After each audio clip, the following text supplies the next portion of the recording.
Regardez, ce matin, on voyait quand même que tu avais repris, ta vitesse, correcte et que ça avait l'air d'aller, mais on n'est pas des petites souris. Effectivement, on voit pas tout ce qui se passe, à bord, derrière les trajectoires bien lisses sur la carto. Oui, bah, c'est sûr que là, depuis hier fin d'après-midi, j'ai quand même repris une vitesse normale. Je me suis remis un peu dans la course et voilà, parce que mon option nord en plus, je pense, était plutôt bonne, donc c'est ce qui me permet quand même de rester au contact des bateaux de devant. Donc ça, c'est plutôt cool, mais voilà, si j'arrive à rester au contact avec eux et que les conditions me permettent de réparer mes voiles sans trop galérer, tant mieux, hein, je vais prendre. Mais bon, il y a un moment, il va falloir que je répare et que je remette cette voile en tête. Donc ça va être. Bon, je vais voir comment ça se passe, écoute. Benjamin, est-ce que tu peux nous expliquer pourquoi c'est si important d'avoir cette voile opérationnelle? Et ensuite, quel est le pourcentage de perte potentielle si tu utilises une voile plus petite? Si tu utilises que ton J3 par exemple? Écoute, cette voile-là, déjà, ce qui est important à savoir, c'est que c'est la seule voile qu'on ne peut pas descendre et baisser comme on veut du bateau. Elle reste bloquée en l'air, elle est statique. Une voile qui fait partie de l'été, qui est structurelle du bateau.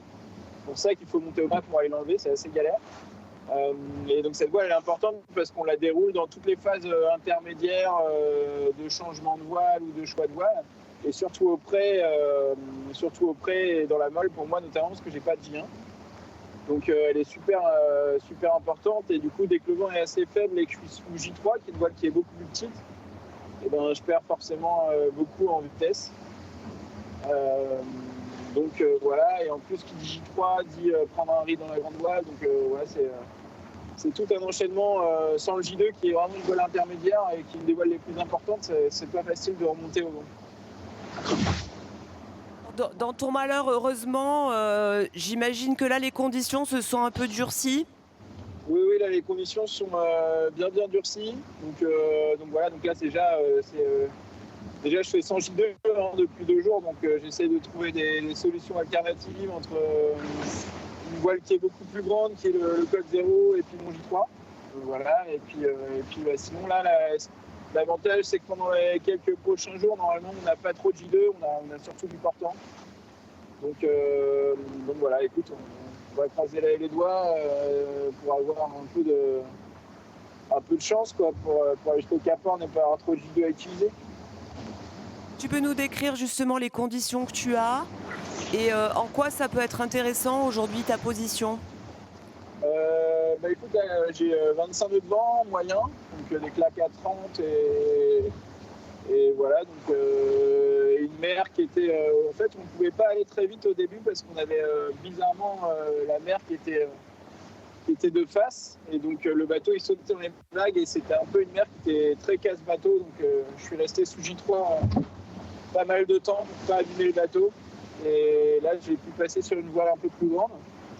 Et, et donc voilà, les conditions sont assez augmentées maintenant.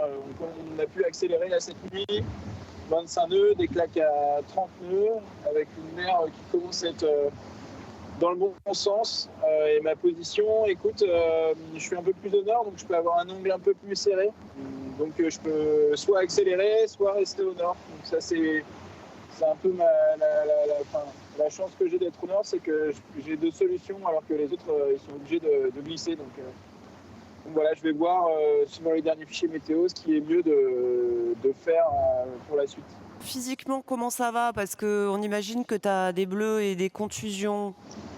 Ouais, si, physiquement, et puis de monter au mât, rien que le fait de monter au mât, c'est un bon sujet de stress, et en plus, physiquement, c'est quand même assez dur dans ces conditions de mer. Et voilà, le fait d'avoir fait le pantin et m'être fait écraser contre le mât et contre les voiles plusieurs fois, en effet, si j'ai un bon bleu sur la cuisse et sur la jambe surtout, j'ai un peu de mal à marcher, j'ai un peu mal à la jambe, donc ça, forcément, c'est un peu contraignant, mais écoute, ça va passer. Je pense que si j'arrive à me reposer et prendre bien le temps de faire les choses tranquillement, ça devrait aller. Écoute, c'est tout ce qu'on te souhaite, que tu puisses te reposer. Puis là, d'ailleurs, c'est pas loin d'être l'heure d'aller dormir, non? Ouais, exactement. Ça commence à être pas loin d'être l'heure d'aller dormir, même si j'avoue que j'ai déjà accumulé un peu de sommeil pendant votre nuit à vous. J'aimerais bien faire les deux nuits, en fait, la vôtre et la nôtre.